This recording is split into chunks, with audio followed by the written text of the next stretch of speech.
Hi, this is Dave Douglas, and this is the Greenleaf Music Podcast, A Noise from the Deep. And that was the music of trumpeter Jimmy Owens and his band with Kenny Barron from 1967. That composition is entitled, You Had Better Listen. NEA jazz master Jimmy Owens is a New Yorker born and bred, so naturally we met downtown for this conversation. Jimmy was very generous with his time and his wisdom here, and I'm very grateful for the opportunity to interview him. Jimmy Owens is also being celebrated by the Festival of New Trumpet Music this year. The festival is an annual New York-based platform for all sorts of new music on the instrument. Jimmy and his group will play at the Glass Box Theater at 55 West 13th Street on September 8th at 3 p.m.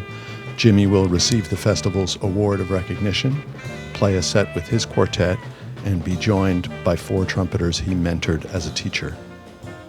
As always, you can email me, and you can support the Greenleaf Music community at greenleafmusic.com.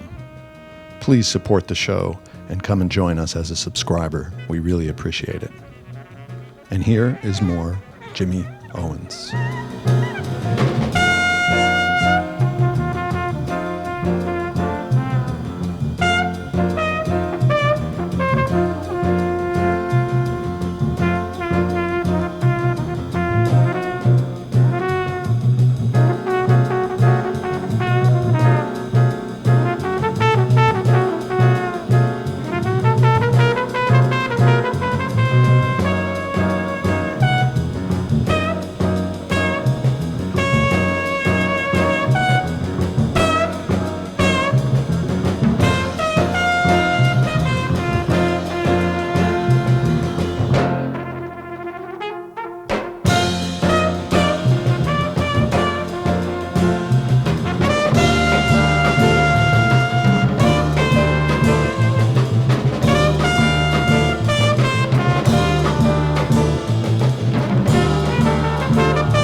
So, yeah, we're in New York, as you can hear from the background noise. Jimmy Owens, thank you so much for joining me.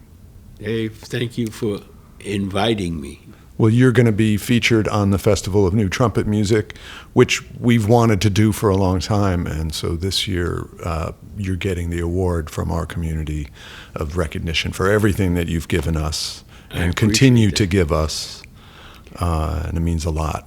And I'm very excited about the fact that I'm going to have 4 guest trumpet players who were former students of mine at the New School. Yeah. And they're all very fine players, and they're all out there making a living, making great music right now. Nobate Isles, who I taught since when he was 14. He's 40-something now. You know, he was one of my first students, and I related to him because Donald Byrd related to me when I was 14 and 15 to teach me. So I wanted to give Nobate the kind of love that Donald Byrd gave me to teach me how to play this instrument. That's beautiful. And then we have Jonathan Finlayson. Yep. Keon Harold. Yeah. Right? And then Linda Briseno.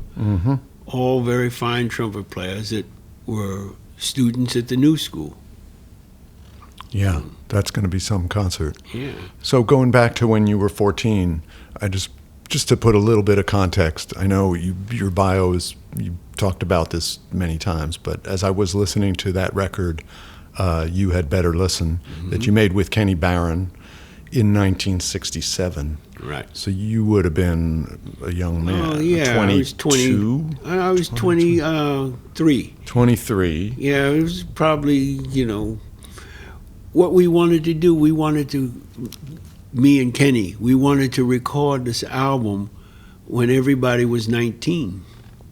We didn't get that to happen, unfortunately, but... You couldn't get a deal. No, we couldn't get a deal. So we did that Atlantic record, and both Kenny and I look a lot different now. Well, I'm sure you're still in touch. Oh, yes. I mean, that was a special relationship. Yeah. But the context also of you being on the scene and kind of playing with everyone in that moment, right? And I have to tell you, Kenny was working with Dizzy Gillespie, and along with Chris White, right, bass, and Rudy Collins, drums. I was working with Lionel Hampton.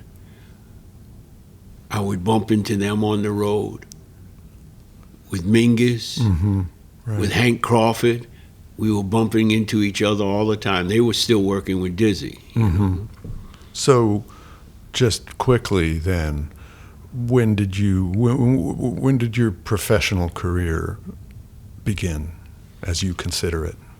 Well, I mean, I could honestly say my professional career began in 1960.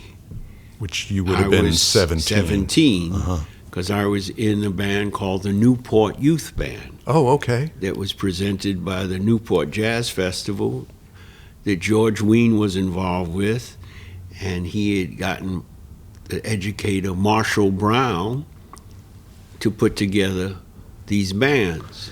And this is how you met Booker Little.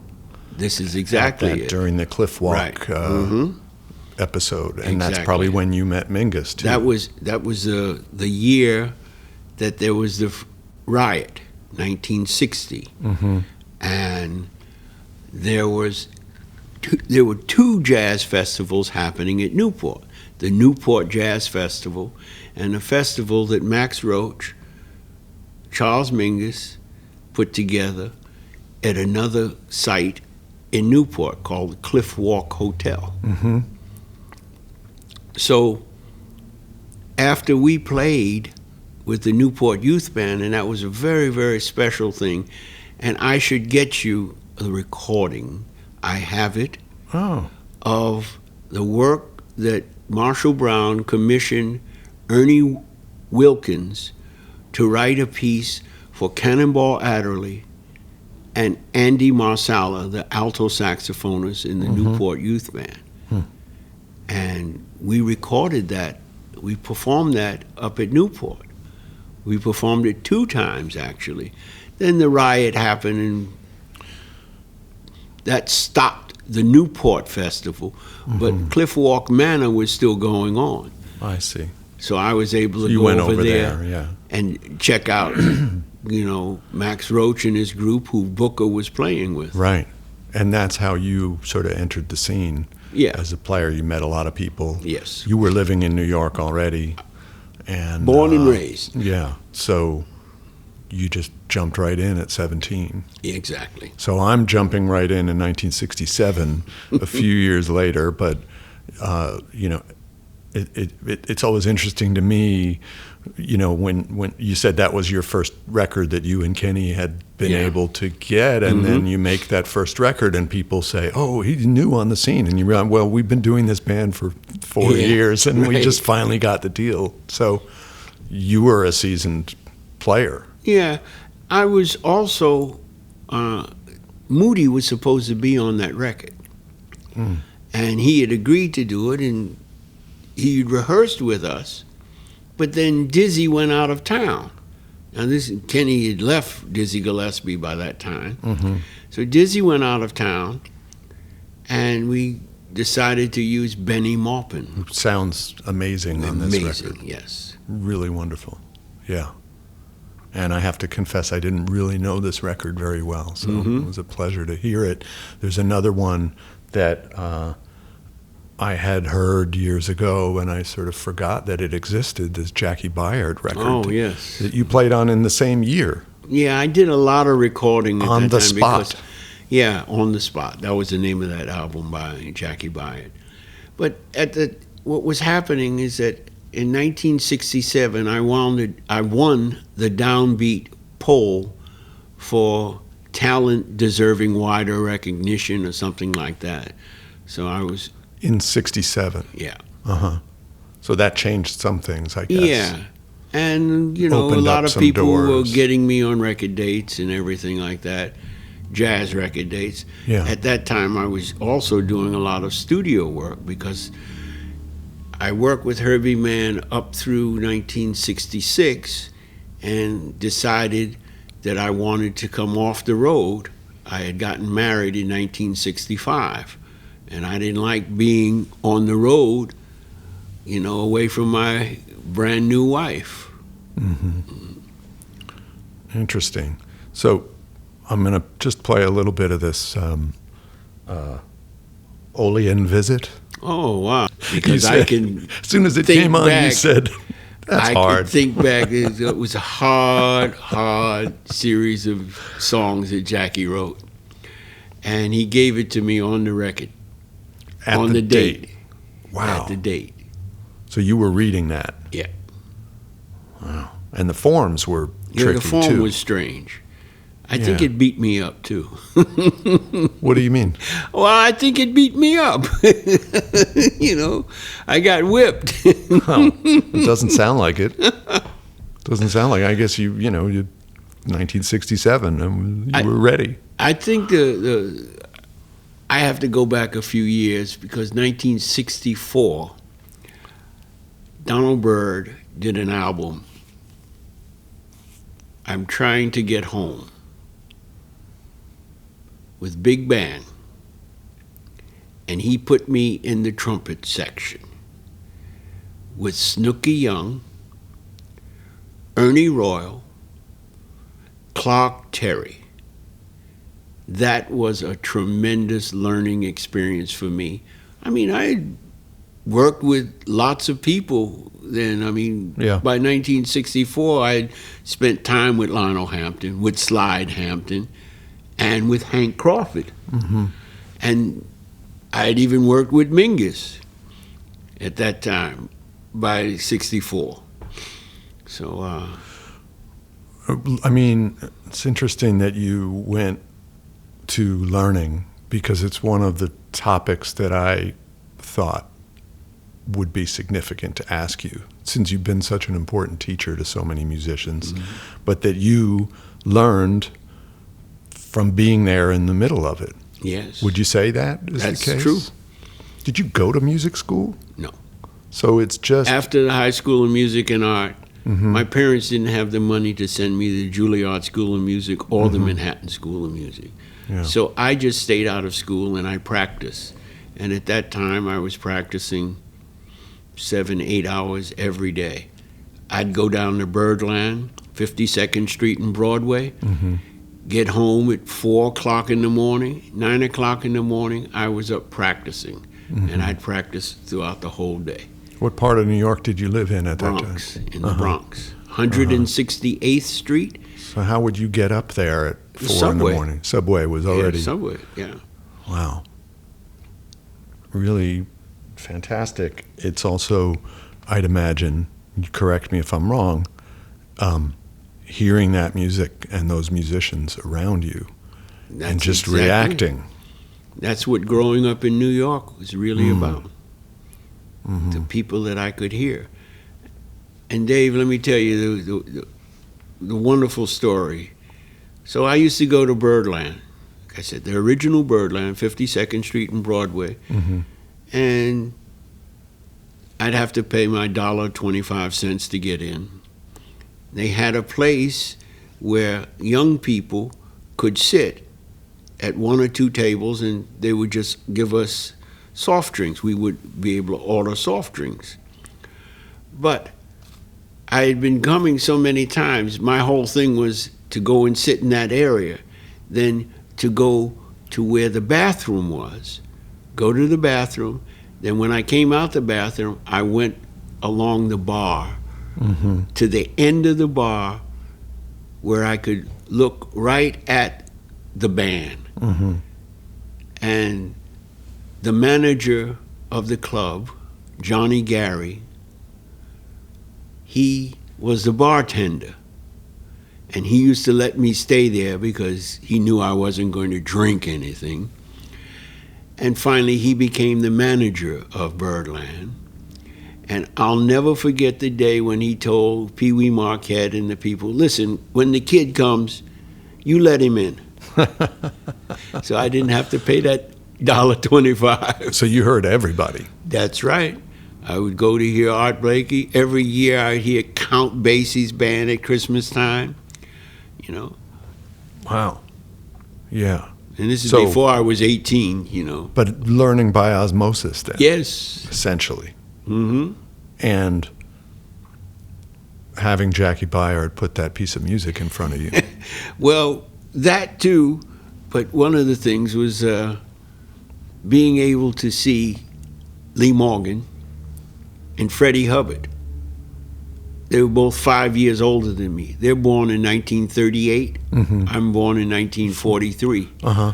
And boy, to hear them and hear what they could do and what I could not do at that time. And I'm not even talking about thinking about it. We're talking about early 60s, right? Yeah. I'm talking about being able to execute just what they did. So, I mean, I was sitting in front of my record player, and at the time, there were no modern technology like now, so I had to drop the needle, listen for whatever, take my horn and learn how to play what they was on the record. And I guess you heard them probably play together a lot too. The two I of really them. didn't hear them play too much together at that time. Because they did what was that They record did that called? record called The Cookers. The Cookers, yeah. Out at the club in Brooklyn. You know, Wow. I wasn't there that night, but I had that record as soon as it came out. Yeah, and Freddie, both of them at the peak Right. of their. Pete LaRocca was on that, and Yeah. Big Black was on it. James Spaulding. It was a great. Wow. That was a great recording. That was a great night.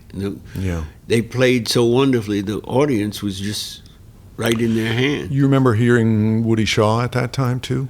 Yeah, well, I remember hearing Woody Shaw before everybody heard of the name Woody Shaw. There was a composer and a pianist by the name of Hank Johnson. Hank Johnson went to Juilliard, and he would have jam sessions where we would go up to Juilliard.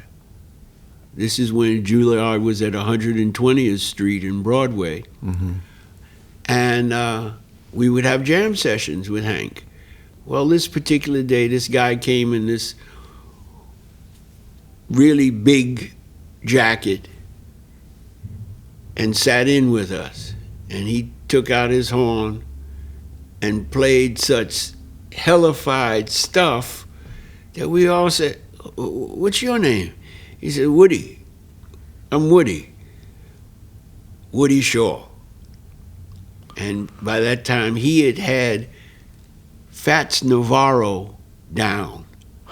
He had been listening to Fats Navarro and had all of those runs and everything. This down. would be around 1962, 63 Well, maybe? it was probably much earlier than that. Oh. I think it was 59, 60.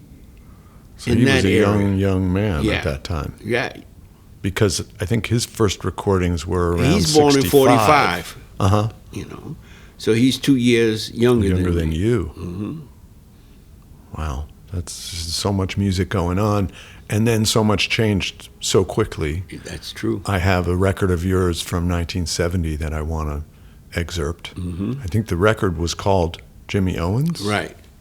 And Was this that is a 70? composition No, of that's- yours. Go ahead. That was 60. I'm talking about a different one. You're talking about No Escaping It. No Escaping It. Yeah. With 3 exclamation points. Right. And then you wrote this piece called Put It All Together. Oh, yeah. And that was Billy Cobham played drums on that.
Gotta laugh. Billy Cobham, Howard Johnson, great band. And this is only considering it's really only 3 years after that Kenny Barron date. That's right. So a lot has changed. I had made a lot of records in between, too, with people. Yeah. I guess this is your first actual record as a leader. No Escaping It. If you consider you had Better Listen as a co-leader with Kenny Barron. Right. This is right. And I remember I was involved with the negotiation for that record. And the guy who was in charge of Polydor Records at that time liked me, liked the way I played. So the contract was easy. And I got as far as the material, you had freedom. I wrote all of the material. You know, I was a lot different than the Atlantic record date because I got an advance. I remember I got $10,000, which at that time that was a hell of a lot of money. You know. But also, there's a lot of like studio production. Right. It's not just a document of a band playing; it's you guys in the studio. Right. With we distorted guitars and we had all of that together. You know. I love hearing your reaction to all these various tracks, so I'm gonna play a few things in a rapid succession. But there's one band that you were in that I'm just really curious about. So let me just play a little bit of this band called Ars Nova.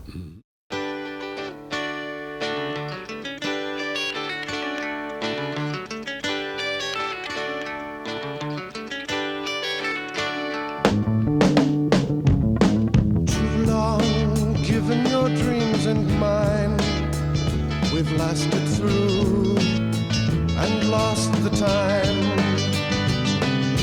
when you talk of where we might have been,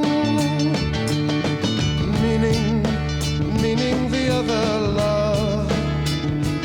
Were we blind and is it gone? Here we are remembering the time.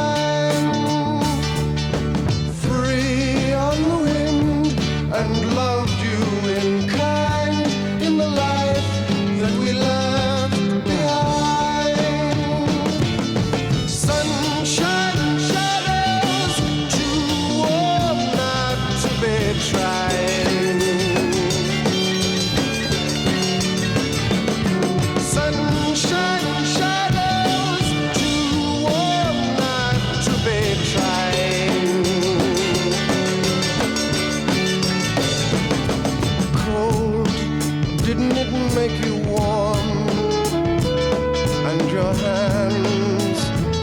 much my own.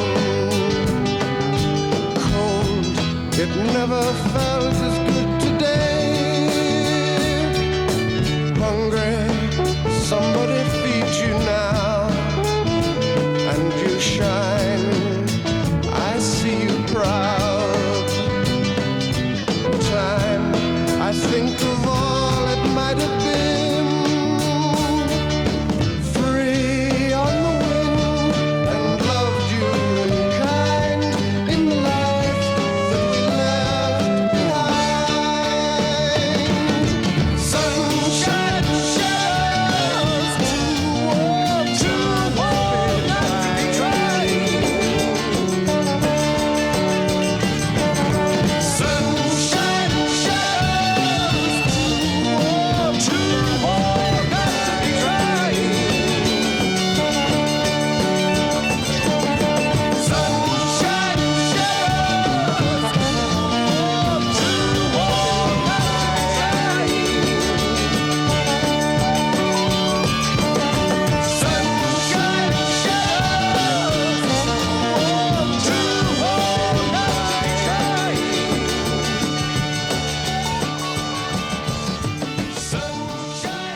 Ars Nova, you were in this band. Yeah, With this is these friends. 1968. Uh-huh.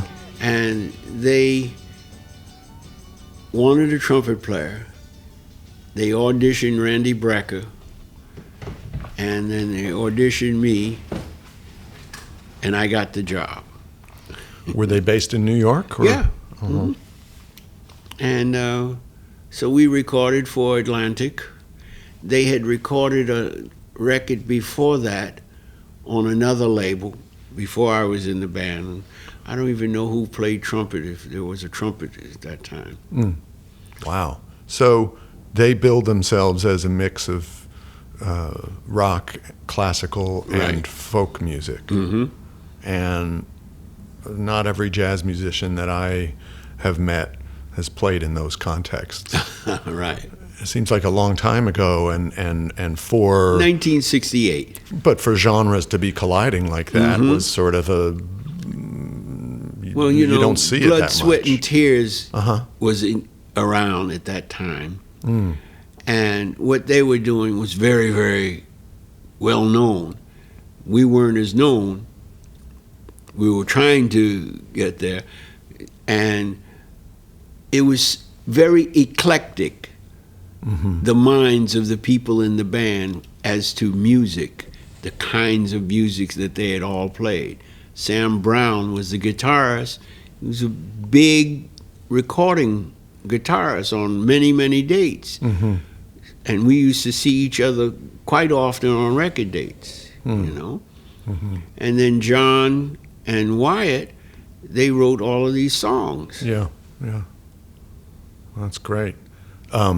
We mentioned Billy Cobham a little while ago, and you played on this record of his. Mm-hmm. So again in 7. Yes. Wow. So how did you know Billy Cobham just from being in the city, or Well, because Billy you did and a lot I went with him? to school I see. together, the High School of Music and Art. Now, he was not a music major. Mm-hmm. He was an art major. And he was 1 year behind me. So after graduating from high school, which was 1961, he wound up eventually having to go into the service. But did he write all of that music for the record? At that particular time, he did. He yeah. did. Wow. But he went into the service, and then when his 3 years or whatever it was up, group that I was in at that time called the New York Jazz Sextet Mm-hmm. needed a drummer. So I said, well, listen, why don't we get Billy Cobham to play? And eventually we did. And it was very exciting. Okay, the New York Jazz Sextet was put together by Tom McIntosh, trombonist. And at that time, it had Benny Golson in it, and myself, Roland Hanna, Ron Carter, and Billy Cobham. We did only college concerts. We had a classical agency that booked us, and Summers Management, and we would travel all over the United States doing college concerts, and we were getting pretty good money at that time compared to other jazz groups. And you were also branching into more electronic sounds, more electric music at the same time. In a way, yeah. Well, I mean, What's the Use? Yeah. Remember this?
That was your A&M Horizon record, you said. Right. Beautiful playing. Well, it was a lot of fun making that record. I did Caravan. Right. And most of it was geared towards an R&B feeling. You know, I have always been the kind of person that I believed in my heritage, And anything in my heritage, if I liked, I felt that I should be able to play. Unlike some musicians that came along and they were very pure. Oh, that's not jazz. Mm-hmm. That's rock and roll. That's this or that, even that's bossa nova. That's not jazz. I just play jazz. Well, that wasn't me at all. Mm-hmm. I believed in playing everything that came from the jazz heritage of African American music. And you have been Right. all along. Mm-hmm. Brings me to the sort of the activist side of Jimmy Owens, which, from what I understand, started out very early in your career as well. Mm-hmm. There was the collective Black Artist. Right. That was 1969. Uh-huh. It was put together by Reggie Workman, myself, Stanley Cowell, a number of other people. And we put that group together and started a big band, wrote music for the big band, various people, and to do concerts, to kind of set our own destiny instead of waiting for record companies to possibly sign us, Mm-hmm. which most of the time did not happen. Yeah. But it's also, you talk about heritage and where the music is culturally coming from, and all of everything. When you went on to serve for NISCA, New York State Council on the Arts, and the National Endowment, when at its inception, basically, in the service of that. Right. That's the kind of thing that I felt was important for me to take the knowledge that I had gained over the years to help the jazz musician community. Right, and would you say that taking the position at the New School like you did, and you are still here, do you feel like that's part of your activism? Well, yes. More so being on the board of directors of various organizations, being a part of starting programs like the Jazz Musician Emergency Fund for the Jazz Foundation of America. That organization has helped hundreds and hundreds of musicians who were in need. And I think that that's one of my most favorite of the things that I've been involved with. I mean, the collective Black Artists was fine, but we weren't powerful enough to make real changes. And the Jazz Foundation of America, between having a board of directors of people who were outside of jazz, more so inside of Wall Street, to help build this organization. Well, all of this involvement that you're talking about, I think, is one of the reasons that we're celebrating you in our trumpet festival this year, Festival of New Trumpet Music. And, because the whole goal is to support the music and to celebrate it and keep it alive and keep it strong. And if anybody is emblematic of that, it's you, sir. Thank you. Well, we're very grateful. Boy, I wanted to ask about so many other things well, we talked about a lot of trumpet players, didn't we? Yeah, some. Is there anybody else that we haven't named? So many. I mean, of course, Louis Armstrong and Roy Eldridge and Dizzy. And Yeah, well, don't forget Jabbo Smith. Okay. Jabbo Smith was a hell of a trumpet player. And he was 8 years younger than Louis Armstrong. So Louis was making waves playing the way he was playing. And Jabbo had some fast fingers. So he was able to play up and down the horn real fast. Okay. Anybody else?